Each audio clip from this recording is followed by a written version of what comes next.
Hi everybody, this is Ospreyeye from MyChartCoach.com, and we're going to take a look at some of the ticker symbols that were in play today.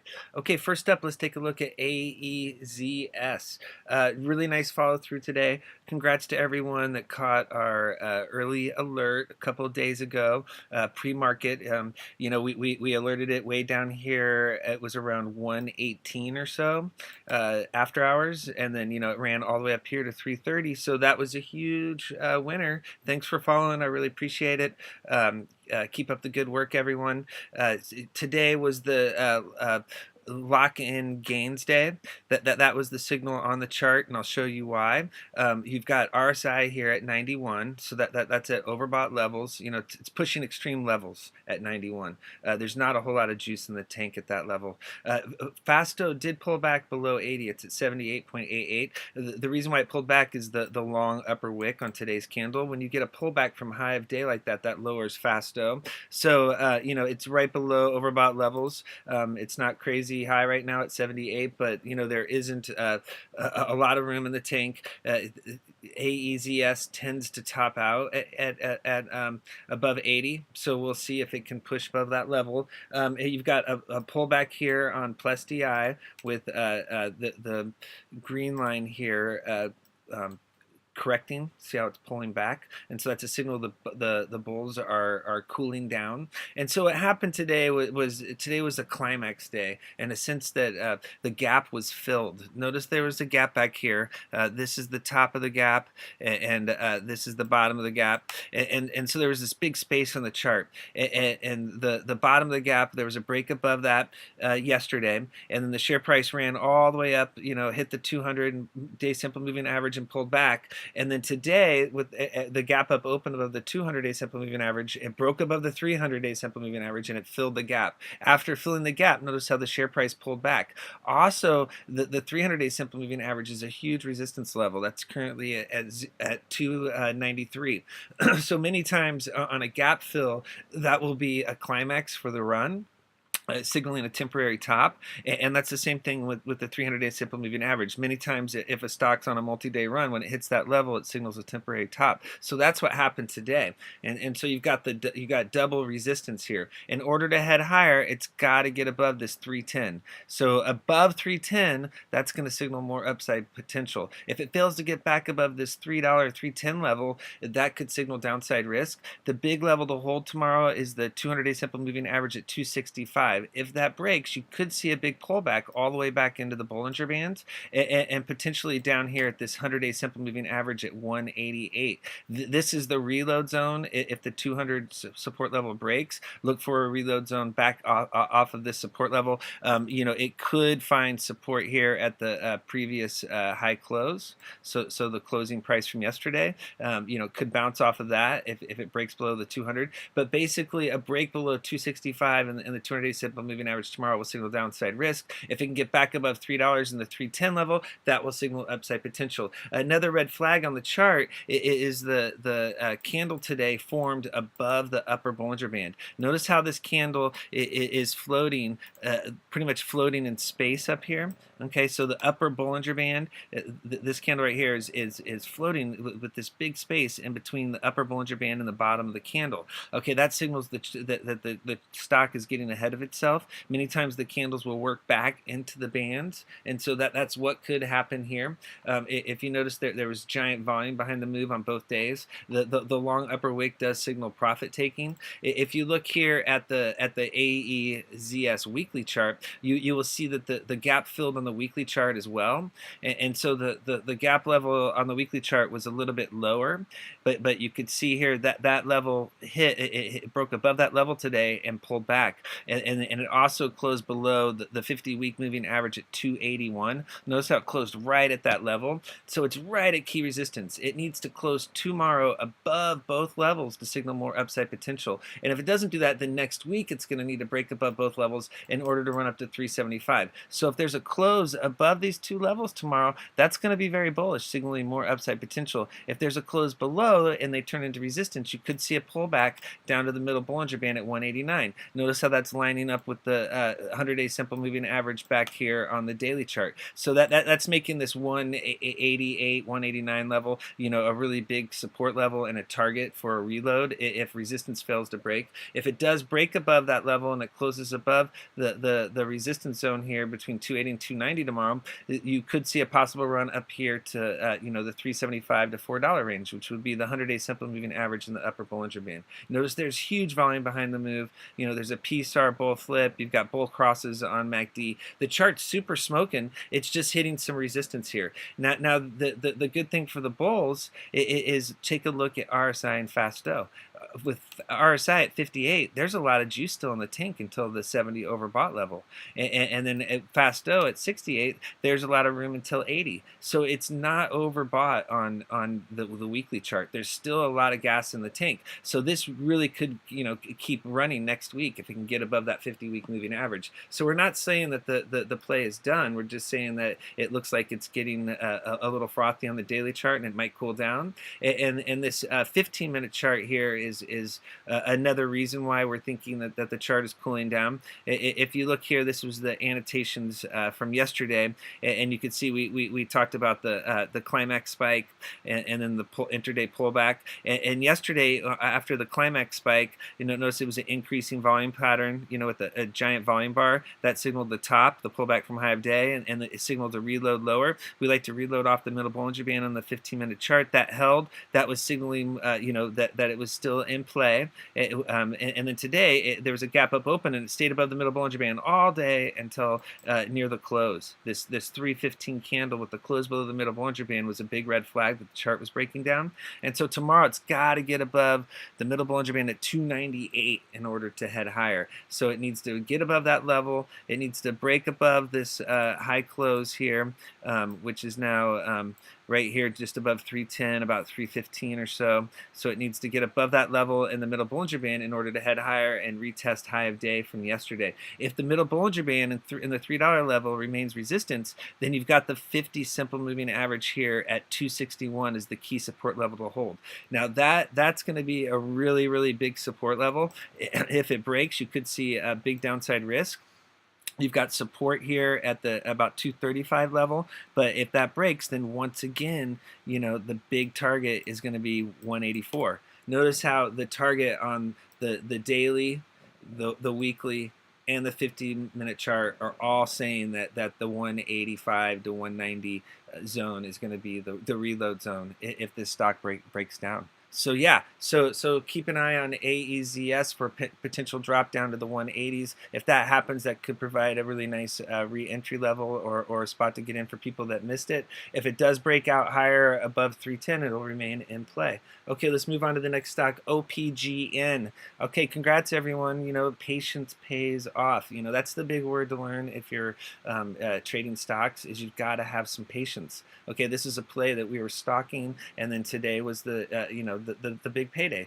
Okay, it closed up 18%. Okay, yesterday it was heating up, and then today it followed through. So really cool. It had 19 million shares traded. Notice that on RSI here there was a close above 30. So many times when you get a break below 30 to above, that's a buy signal. It's a signal the chart is heating up. So now we want to see RSI stay above 30, and that's the same thing on Fasto. When Fasto is below 20, notice how it's broke below 20 back here, and that signaled the big pullback, and then now it's breaking back above 20, and that's signaling the inverse of the pullback. That's signaling the possible start of a new uptrend. Okay, so that this is a good sign. So RSI and Fasto are heating up. You've got the potential crossover here on ADX, with plus DI coming up fast, so that's a signal the bulls are heating up.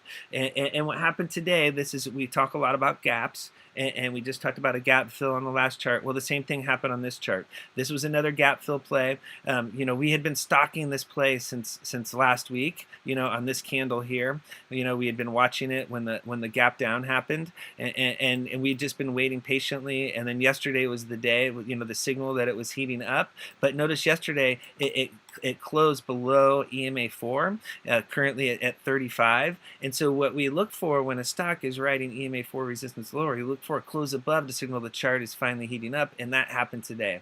And so it also closed above EMA 8 at 37. So those are going to be the two key support levels to hold, along with the top of the gap.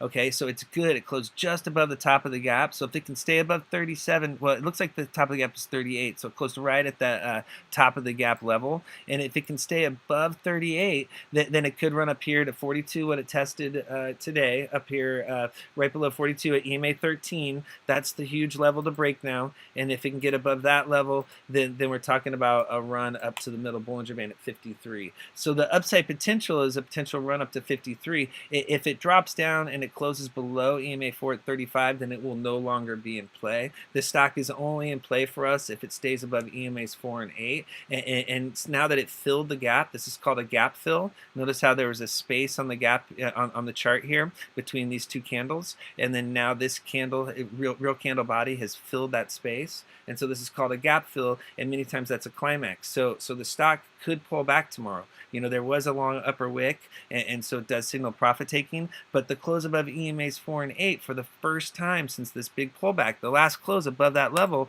was all the way back here on the 28th of June. So this is the bull signal. It should follow through and head higher here. We just want to see it stay above 37. So keep an eye on OPGN. If you look down here, this is the 15-minute chart that we've been working on. We posted this chart and showed the potential for a double bottom here. That didn't happen. It came all the way down to 29. Noticed it did double bottom down here at 29 and held that level, and then it's been heading higher ever since. The chart heated up when it got back above the 50 simple moving average, and then yesterday the open above the 50 and 100 simple moving averages was the signal the chart was back in play. Notice that was accompanied with a volume spike. That's what you want to see. You know, on the pullback yesterday, it held, the 50 held, and it got back above, and then today it broke above the 200 simple moving average. So that was really good, and now our big target is the 300 simple moving average at 0.421. We want to see it close above that level. If that can happen, then we could see a breakout higher and a run up here to 53. Okay, so that's the next big target, the high close from the 12th. If it can get above 42. If it breaks below the middle Bollinger Band currently at 0.374, that could signal downside risk, and you can see it drop down to test this 34 to 35 support zone. Okay, let's take a look at CAPR. Okay, this is a stock that is heating up. You got Fasto with room to run at 62. You got RSI here at 65, so it's below 70. There was a pullback on Ospreyeye. You want to see the green line back above the red line. And so this stock made a bullish move on Tuesday, and it had this giant volume bar. And notice the close was above the upper Bollinger Band, which is the solid purple line. Well, yesterday a red candle formed, and then today a white candle formed. And notice how the candles have worked back into the bands. This red candle yesterday, in our opinion, is just a pause candle. It wasn't a sell-off. It was just you know, sometimes stocks have to take a breather after they make a huge move. They have to cool down for a minute, work back into the bands before they can push higher. So now what we're looking for is a break above this red line here. That's the bottom of this gap. We talk a lot about gaps. Gaps are really important. You got to learn about them in order to be a good trader. So what we're looking for now is a break above this bottom of the gap. We'll call it 139. If it can get above that level tomorrow, you could see a run up here to the 100-day simple moving average at 199. That's the trade right now. You know, between 139, 140, and $2. If it can get above that level, you want to see EMA 4 hold at 113. If EMA 4 holds, that signals more upside potential. If it breaks, you could see a pullback down here to test the 50-day simple moving average at EMA 13. You know, could drop back down into the 90s. You know, this is forming what looks like a bullish flag off of this. So you've got the flagpole here, the big candle, and then now you've got the flag. Many times you see a breakout higher. You know, I have the resistance level set up here at the bottom of the gap level, but it's also the high close level, which is important to break above, and that's the closing price here on the 18th. Okay, so yeah, so keep an eye on CAPR. The chart is setting up. Okay, let's look at SNGX. Okay, this is a stock that has been doing well. It's got this nice setup here for potential breakout tomorrow. I'm showing you the 15-minute chart here. If you look here, we're looking for a potential break tomorrow above the high close here, back here on the 17th. So you could see the high close is at just below 290 or 292, and that was tested today. So if it can break above that level, it could break out higher. Notice it's hitting the top of the channel here, the top of this ascending channel. So it's got to break above this key resistance. It had filled the jar back to this 292 level. So it's made its way back. It's back into the, it's worked back to this prior levels after dropping down to 235. And so in order to head higher, it's got to break above. So if there's a close above that 292 resistance level tomorrow, that could signal more upside potential. So keep an eye on SNGX. We're looking to see if this can follow through and break out higher. Okay, let's take a look at SRPT. Okay, this is a stock that had the big gap up open today. And notice how a black spinning top formed. Okay, a black spinning top is when you have a small real candle body and then a long upper and lower wick. The wicks need to be at least twice as long as the real candle body to be a spinning top. And so this is signaling indecision. Notice the candle is black because the close today was below the open. So yeah, even though this stock had this huge gap up open today, this giant move from 34 all the way up to 41, it closed pretty much right where it opened today, just a little bit below. And so it really went nowhere the entire day. You know, it ran up to 43.50, it ran down to 39.50, but it closed right where it started pretty much. And so that's just major indecision. You know, which direction is this going to go?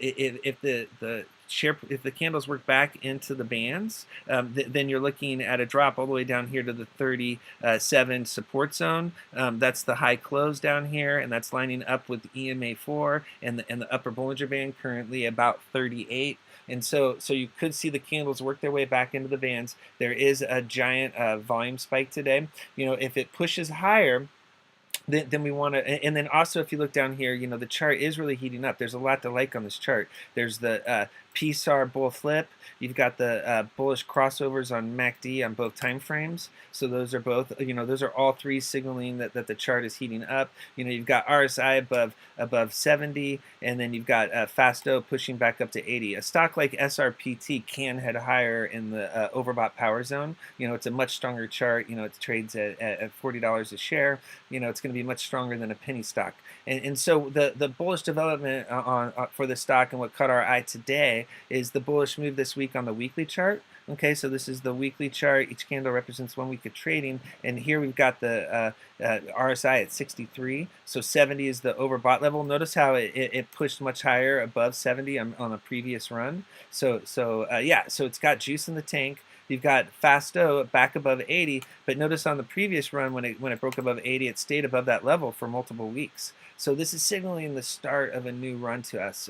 If you look here at the channel, it had been in basically a channel for multiple months, and it's been trading sideways. It had a nice little uptrend going here.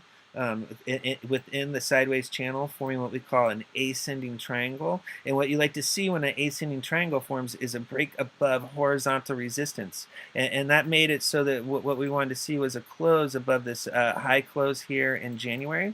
And so the break above that level this week is signaling more upside potential. There's one more day left in the week, so tomorrow it needs to close above this red line to signal a breakout higher. If it pulls back and it closes below, then that could signal that it might consolidate back in the sideways channel. If it can stay above the red line, that's going to signal a breakout higher. You could see there was this big pullback from the 60 zone, and so it could possibly run back up to the 50-60 zone if it can stay above this 38.50 level. So yeah, this is a really nice move. Notice that yeah, volume kept coming into the close. So there's a really big volume this week. You've got really good volume, best volume in months, and there's a break above resistance with a PSAR bull flip. And so that's a signal that a possible breakout higher is happening. And then there's recent MACD bullish crossovers. So this is all signaling the possible next push higher. So nice looking weekly chart. We'll just have to see if it can follow through. Okay, let's look at ESES. This is in the energy and oil services sector, and this chart has been on a nice run. It's now at 70 overbought levels on RSI. Fasto's above 80. You've got a nice breakout here on plus DI. Um, So there was a really nice move today, a break above the 200-day simple moving average, which is the red line at 137, and also there was a nice break above this red descending resistance line. Notice how that's currently lined up at 160. So you want to see the share price stay above that level. It did hit the 300-day simple moving average at 175. Notice that was high of day and it pulled back. In order to head higher, it needs to close above that level. So that's what bulls are looking for tomorrow, is a close above 175, and then you could be talking about a run back up to $2. That was the high close back here on January when it made that huge run, and then there's some big consolidation here in this 220 level, and so that'll be another big level to break. But going forward, if it can get above that 300-day simple moving average, that's going to signal upside potential. If it fails to break that level and turn it into support, that's going to signal downside risk. You could see the candles work their way back into the bands, and then you'd be talking about support down here around 150. Okay, so the nice volume behind the move today. This is the first day, and notice that previous runs have had maybe two green volume bars in a row. And back here it had a multi-day run, but it doesn't have a history of being able to string together many multi-day runs. And usually when there's a big volume spike, it's followed by a big sell-off. So you have to be aware of the previous history, and if the 300 fails to break, that's going to be a major red flag, and you wouldn't want to be holding for the consolidation that could come. It could come back down in here and keep winding tight. We're looking for a break above this symmetrical triangle pattern. Notice there's ascending support and descending resistance. The break above the descending resistance line is a major technical development. But if you look back here on the previous break above that level, it had broken above and then pulled back. And so what we need to see is that level turn into support. So the close today is a very good clue that this chart is heating up. It just needs to get above the 300-day simple moving average. Okay, let's take a look at NVAX. Okay, this stock has been heating up as well. You do have RSI and Fasto, hitting these overbought levels. ADX looks bullish. Looks bullish over here with plus DI, but plus DI is hooking down. So you want to see that stay above the black and the red line, above the or you have plus DI, the green line, above ADX, the black line, and minus DI, the red line. You want to see the green line stay above the black and red line. This made a strong move on Tuesday. This chart's a little bit hard to see, but I wanted to show you the gap back here. Notice back here in September, there was a big drop, and then that created this gap, and the share price has been pretty much consolidated after that. It pulled all the way down to 75, found support, and then today the candles are bouncing after working back towards the Bollinger Bands. Notice there was a break on Tuesday above the red line, which is the 200-day simple moving average at 126. You want to see that level hold. That was signaling more upside potential. There was a pause candle yesterday, and then today, it's finding support at EMA4 at 140. That's the key level to hold. If it can break above 150, okay, that's the key resistance here back in, if you can break above 150, then you have the key resistance back here in February to get above, and then the key resistance in November. If it can break above those two levels and get above we'll call it the 175 zone, then that's these two red lines right here, then you could see a run back up to $2. That's going to be the close back here on this candle, where there was another gap that came back and filled, and then you're talking about a potential run up to the top of the high close here, or the top of the gap fill. Currently for the gap, it's filled up to this green line right here. That's how far the big gap has been filled, and so that will be a key level to break as well. But yeah, if the 200-day simple moving average holds, this could be heading its way up towards the 300-day simple moving average if the uptrend continues. So nice move here. We'll see if it can keep following through. And finally, let's look at WRN. This is a thinly traded copper play. This is a copper penny stock. We've alerted it a couple days ago. It's had some nice follow through. Now it's at 71 on RSI, so it is at overbought levels. And Fasto closed maxed at 100. If you noticed, it closed at high of day today. When that happens, many times Fasto will be maxed. There's no upper wick. The last trade of the day was high of day.